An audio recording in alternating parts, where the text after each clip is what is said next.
बिस्मिल्लाहिर्रहमानिर्रहीम। इस वीडियो में हम माइक्रोसॉफ्ट एक्सेस डेटाबेस में अटेंडेंस सिस्टम बनाएँगे स्टूडेंट्स के लिए। इसे हम स्टूडेंट्स के लिए, एम्प्लॉइज़ के लिए, किसी के लिए भी यूज़ कर सकते हैं, जिसको यूज़ करना बड़ा ईज़ी होगा और एफ़िशिएंट होगा और हम क्विकली अटेंडेंस ट्रैक कर सकेंगे। इस वीडियो के अलावा भी मैंने माइक्रोसॉफ्ट एक्सेस और माइक्रोसॉफ्ट एक्सेल और पाइथन और डिफरेंट टॉपिक्स पर, डेटा एनालिसिस के टॉपिक्स पर वीडियोज़ बनाई हैं। आप मेरे चैनल की वीडियोज़ में रिस्पेक्टिव प्लेलिस्ट में जाके उन वीडियोज़ को देख सकते हैं, जिनमें एक्सेस डेटाबेस में इन्वेंट्री की और स्क्रैच से रेस्टोरेंट के लिए एक कंप्लीट डेटाबेस बनाया है और उसकी फ़ाइल भी अवेलेबल है, डिस्क्रिप्शन में लिंक में। तो इस वीडियो को स्टार्ट करते हैं। ये 2 टेबल मैंने पहले से क्रिएट किए हुए हैं सिर्फ टाइम सेव करने के लिए। आई होप कि आपको बेसिक्स का आइडिया है। फिर भी मैं ये थोड़ा-सा एक्सप्लेन भी कर देता हूँ। डेटाबेस टूल पे हम जाते हैं, रिलेशनशिप्स पे क्लिक करते हैं, ये हमारे पास टेबल्स आ रहे हैं जो इस वक़्त डेटाबेस में मौजूद हैं।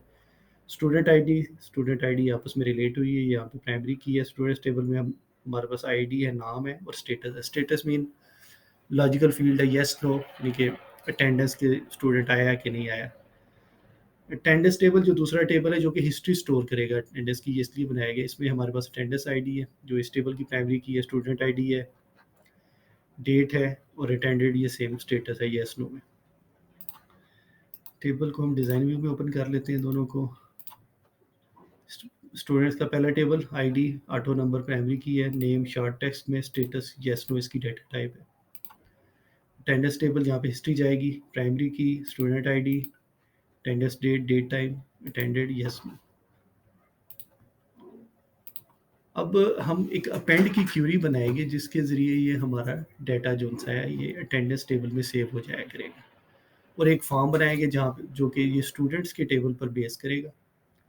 और उसमें हम जब वहाँ पे डाटा सेलेक्ट करेंगे, तो अभी एक जैसे ही मैं हम क्रिएट कर रहे हैं तो आप देखेंगे जब ये फाइनल प्रोडक्ट तैयार होती है तो ये कितना एफिशिएंट सोल्यूशन होगा। स्टूडेंट्स पे क्लिक किया हुआ है, मैं क्रिएट पे जाता हूँ और फॉर्म विजिट के थ्रू मैंने फॉर्म बनाना है। सारी चीज़ें ही हमें सेलेक्ट कर लेते हैं। स्टूडेंट्स टेबल में से टेबुलर फॉर्म में ये हमें चाहिए। नेक्स्ट करते हैं। स्टूडेंट्स नाम ही ठीक है फॉर्म का। फिनिश। ये देखें, अब ये इस वक्त हमारे पास स्टूडेंट्स टेबल में ये 5 मैंने रोज़ 5 स्टूडेंट्स का डाटा ऑलरेडी डाला हुआ है, तो वो एज इट इज़ यहाँ पे शो हो रहा है। स्टेटस यानी कि स्टूडेंट एक पर्टिकुलर डे पे आया है कि नहीं आया है। अनचेक करेंगे तो नहीं आया है, चेक है तो आया है। क्योंकि वो टेबल में ये पहले चेक हुआ हुआ तो इधर भी ये इसी तरह चेक आ रहा है। अब हम चाहेंगे कि यहाँ पे हम जो भी डाटा एंटर करें वो, क्योंकि अटेंडेंस तो डेली बेसिस पे एंटर होगी। एक दफ़ा एंटर की, इधर से क्यूरी के थ्रू जब वो बटन होगा प्रेस करेंगे, डाटा यहाँ पे चला जाएगा अटेंडेंस वाले में। उससे पहले यहाँ पर हम इस पे जाते हैं डिज़ाइन व्यू पे। इसकी ये जो फुटर सेक्शन है, इसमें हम एक डेट का फॉर्म सेक्शन ऐड कर देते हैं। फुटर में हम इसलिए ऐड करेंगे कि मेन फॉर्म से वो रिलेटेड नहीं है। जो हमारी क्यूरी होगी वो डेट यहाँ से उठाएगी।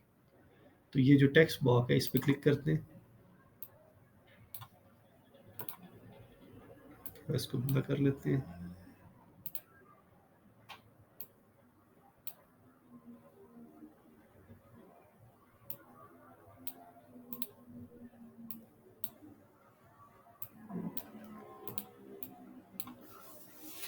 इसमें लिख लेते हैं सिलेक्ट डेट।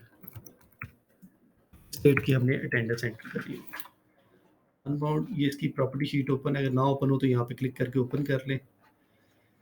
ऑल में जाएं, अदर में जाएं, तो ये इसका नेम जो है वो टेक्स्ट 7 है इस बॉक्स का, अनबाउंड बॉक्स।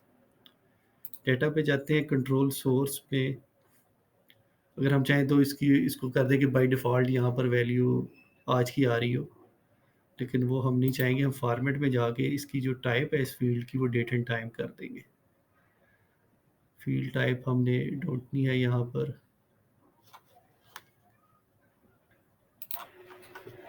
तो इसकी फॉर्मेट में हम इसका फॉर्मेट सेलेक्ट कर लेंगे शॉर्ट डेट। अब जाते हैं, देखते हैं फॉर्म व्यू पे ये कैसे लग रहा है। ये यहाँ पे अपीयर हो रहा है। जैसे ही हम यहाँ पे क्लिक करेंगे ये कैलेंडर अपीयर। तो अब जिस डेट हम हो सकता है कि पूरे हफ्ते की डेट की जो अटेंडेंस है वो एक ही दिन ऐड करना चाहें सब स्टूडेंट्स के लिए, कि हर क्लास से हमारे पास एक जगह पे आ जाए और डेटाबेस में हमने एंटर करनी है। तो इसके लिए हमारे पास बाय डिफ़ॉल्ट हमको करंट डेट नहीं सिलेक्ट करे, हमारे पास ऑप्शन है कि एक डेट सेलेक्ट की, उसके बाद अटेंडेंस रिकॉर्ड कर ली, फिर दूसरी। यहाँ तक तो काम हो गया। अब हमने क्यूरी बनानी है अपेंड की। इसको सेव कर लेते हैं, इसको क्लोज़ कर देते हैं। क्रिएट पे जाते हैं, क्यूरी डिज़ाइन पे क्लिक करेंगे। क्यूरी डिज़ाइन पे हमने क्लिक किया। अब हमने डेटा स्टूडेंट्स के टेबल में से आएगा और सेलेक्ट की बजाय अब हमने अपेंड की करनी है। अपेंड टू किस में जाना है, डाटे ने अटेंडेंस वाले में जाना है। ओके कर दिया। सबसे पहली फील्ड हमें क्या चाहिए, हम क्या उसमें एंटर करना चाह रहे हैं। अटेंडेंस वाले में स्टूडेंट आईडी भी हमने एंटर करनी है। अपेंड टू मतलब स्टूडेंट्स टेबल से स्टूडेंट आईडी अटेंडेंस वाली स्टूडेंट आईडी फील्ड में चली जाए। नेम हमने नहीं करना। स्टेटस है यस नो वाला, वो कहाँ जाए, वो जाए अटेंडेड। अटेंडेंस टेबल में जो अटेंडेड की फील्ड है उसमें स्टेटस जो है यस नो वाला वो यहाँ पर चला जाए। तीसरी हमने डेट रिकॉर्ड करनी है। तो डेट तो हम स्टूडेंट टेबल में हमारे पास नहीं है, क्योंकि वो एक डेट तो नहीं होगी, वो तो डेली डेट चेंज होती रहेगी। तो डेट अब हमने कौन सी लेनी है, जो हमारे फॉर्म में जो हमने फॉर्म बनाया हुआ स्टूडेंट्स का, वहाँ पे जो फुटर में हमने फील्ड, वहाँ पे जो डेट सेलेक्ट हुई हो, हम चाहेंगे कि वो डेट अपेंड होकर अटेंडेंस वाले टेबल में चली जाए। तो वो कैसे जाए, वो हम यहाँ पे फील्ड में उसको हमने सेलेक्ट करना है। राइट क्लिक किया, बिल्ड पे क्लिक किया, बिल्ड क्लिक किया, उसके बाद डेटाबेस, करंट डेटाबेस ओपन है। फॉर्म्स, फॉर्म्स के बाद लोडेड फॉर्म्स। इससे पहले हम फॉर्म को लोड भी कर लें ताकि वो इसे नज़र भी आए। वापस जाते हैं क्यूरी पे, दोबारा राइट क्लिक करते हैं, build, database, forms, loaded forms. Loaded form में स्टूडेंट्स है, स्टूडेंट में से टेक्स्ट 7 उस टेक्स्ट बॉक्स का नाम था जहाँ पे डेट एंटर हो रही है। इधर से हमने सेलेक्ट किया, डबल क्लिक किया, ये आ गया यहाँ पे। अपेंड होकर ये कहाँ जाए, अटेंडेंस डेट में, जो फॉर्म में इसने। अब क्यूरी हमारी रेडी हो गई। इसको सेव कर लेते हैं। क्यूरी का हम नाम रख लेते हैं एड अटेंडेंस। क्यूरी भी हमारी रेडी होगी। अब हम यहाँ पे एक बटन ऐड कर लेंगे जिसके थ्रू ये हमारी क्यूरी रन हो। दोबारा जाते हैं डिज़ाइन व्यू पे, फुटर में यहाँ पे हमने अब एक बटन ऐड करना है।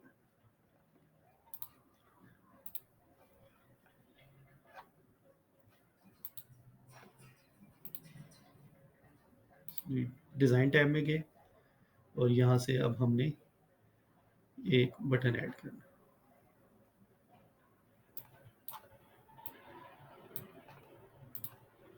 क्लिक किया और यहाँ पे ड्रॉ कर लिया। अब इसमें से हमने कौन सा इस बटन के ज़रिए एक्शन करना है, मिसलेनियस में जाएंगे, रन क्यूरी, नेक्स्ट किया। एक ही क्यूरी है हमारे पास ऐड अटेंडेंस के नाम से, उसी को सिलेक्ट कर लिया। टेक्स्ट रन क्यूरी भी कर सकते हैं या ऐड अटेंडेंस कर सकते हैं, इसको चेंज कर देते हैं add attendance. Next form view पे जाते हैं दोबारा। अब ये हमने अटेंडेंस एंटर करनी है। हमारे हम सपोज करते हैं कि हमारे पास सिर्फ 5 ही स्टूडेंट्स हैं, आखिरी 2 नहीं आए, पहले 3 आए हैं, वो क्लिक हुआ हुआ है यस। इधर से हम डेट सेलेक्ट करते हैं, डेट हम सेलेक्ट कर लेते हैं आज की, और उसके बाद क्लिक करते हैं ऐड अटेंडेंस पे। देखते हैं कि डाटा सेव हुआ है कि नहीं।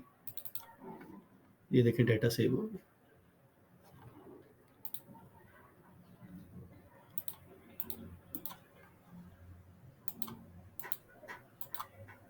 दोबारा एक नई एंट्री करते हैं, एक फ्राइडे की कर लेते हैं, लास्ट फ्राइडे की। दोबारा क्लिक करते हैं, दोबारा इसको ओपन करके देखते हैं कि टेबल में डाटा गया कि नहीं।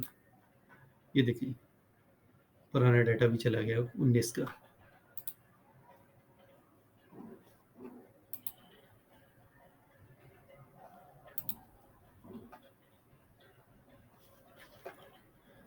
कोई लगे कि जी सही तरह एंट्री नहीं हुई, उसको हम टेबल में दोबारा चेंज भी कर सकते हैं। इसको एक दफ़ा रिफ्रेश करके दोबारा अनचेक करके फिर चेक करके दोबारा एंट्री करें, तो सही हो जाएगी। अपेंड की क्यूरी जब आप फर्स्ट टाइम रन करेंगे तो अगर आप हो सकता है कि आपके पास वो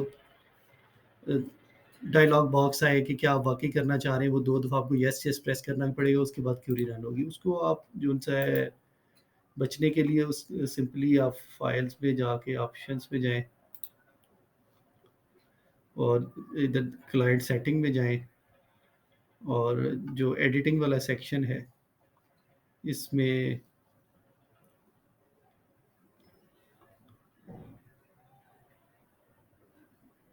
कन्फर्म का जो सेक्शन है, ये हेडिंग है, उसके नीचे एक्शन क्यूरीज़ है, अगर ये चेक हुआ हो तो इसे अनचेक कर दें। उसके बाद आपके पास डायरेक्ट क्यूरी रन हो जाए। अब हमने कोई भी डेट सेलेक्ट करनी है पूरे हफ्ते की, जैसे अटेंडेंस जो भी है वो सिलेक्ट करें, उसके बाद प्रेस करें बटन, अटेंडेंस आपकी हिस्टोरिकल सेव होती जाएगी। और इसके अलावा एक और क्यूरी क्रिएट कर लें जिससे आप एनालाइज कर सकते हैं जो करंट डेट जितने भी डेट्स हैं उनको डिस्टिंक्ट उनका काउंट निकाल लें और उसके बाद एक पर्सन की जितने दिन वो आया उसका येस का, इस फील्ड का लॉजिकल फील्ड ये येस है, जहाँ पे येस है उसका काउंट निकाल लें और उनको कंपेयर करके आप परसेंटेज अटेंडेंस भी निकाल सकते हैं। कोई क्वेश्चन हो तो आप पूछ सकते हैं कमेंट्स में। और अगर वीडियो अच्छी लगे तो लाइक और सब्सक्राइब कर दें। Thank you.